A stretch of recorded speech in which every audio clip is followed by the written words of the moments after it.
Hello, welcome back to Genesis 13. So far, we've just had setting information. We've found out that Abram went back to Bethel. He's in between Bethel and Ai, but he's also got Lot with him, and the two of them have so many sheep and cattle and stuff that there's just not enough grass and water for them. The land is not able to support them living together.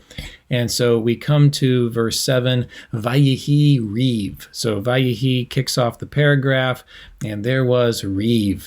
This is often a legal term, but it's a dispute, a contention, a conflict.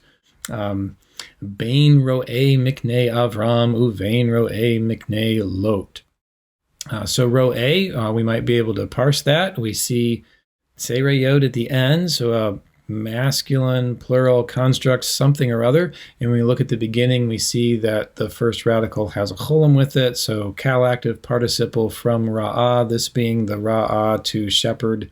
And as a participle here, it's being substantival. So there was a dispute between the shepherds of the flock of Abram and the shepherds of the flock of Lot.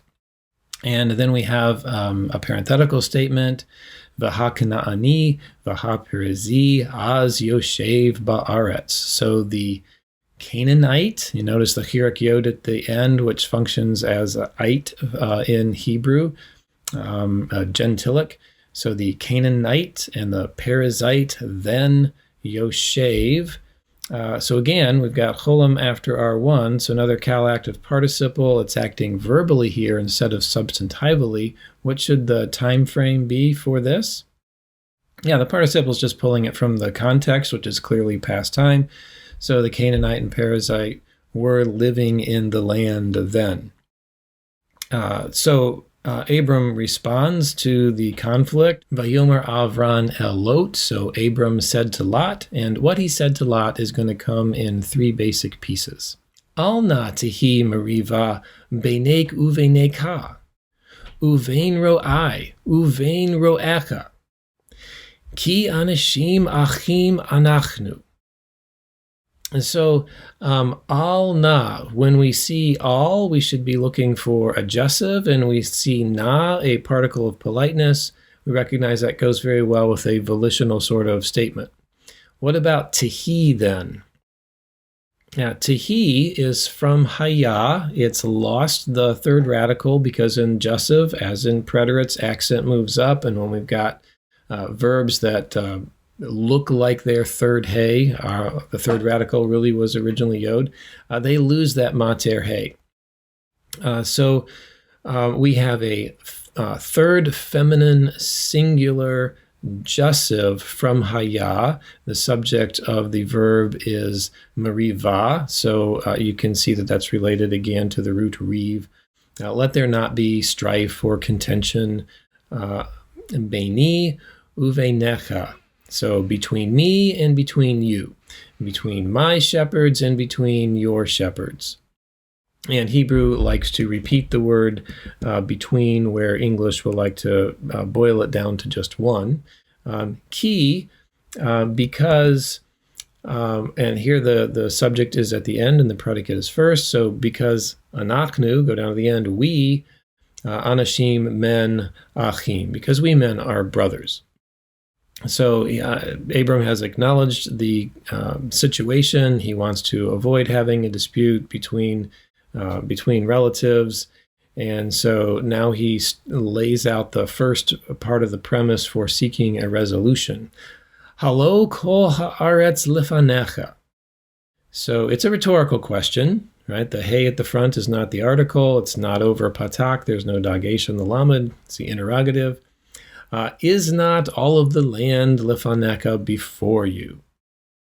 So it's used rhetorically to point out, hey, there's actually plenty of space here as long as we separate. So we have hiparedna me'alai.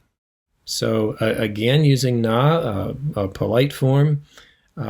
Please, now let's pull apart hipared. We may not know that root, but what's at the end? Nothing. What's at the beginning? We see a hey with a chirik. Is that a hifil? Well, let's keep looking. What's going on with R1? Dagesh in R1 and sitting over top of Kamet. So we have Chirik, Dagesh, Kamet, and that is classic Nifal.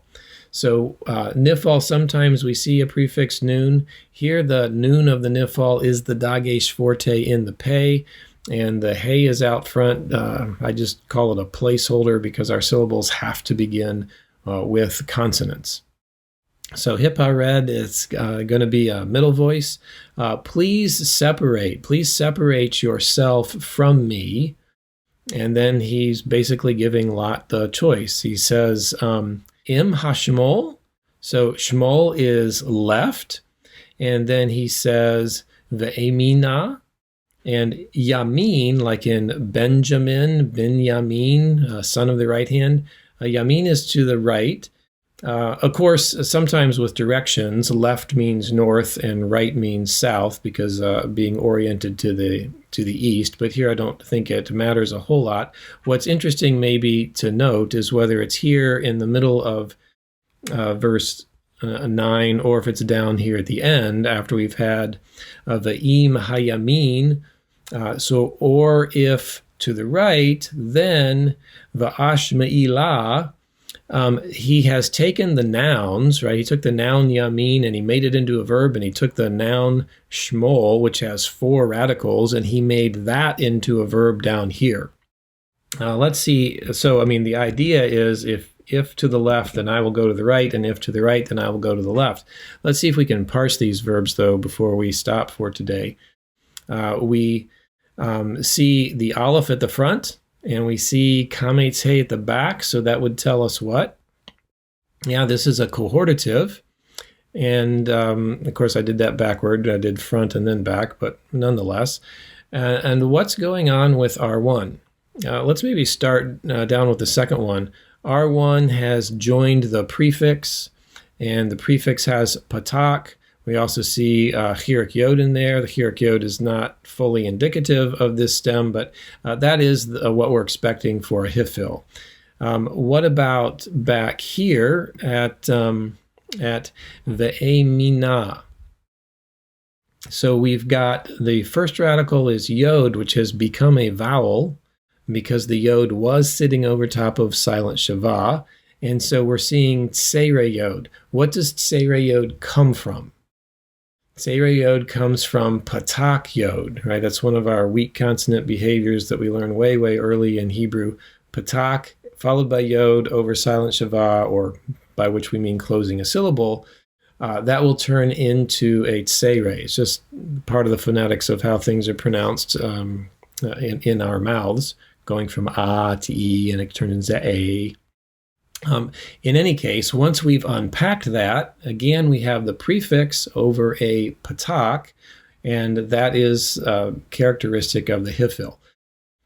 So these are denominatives, because he just took right and left and he stuck them into the hifil.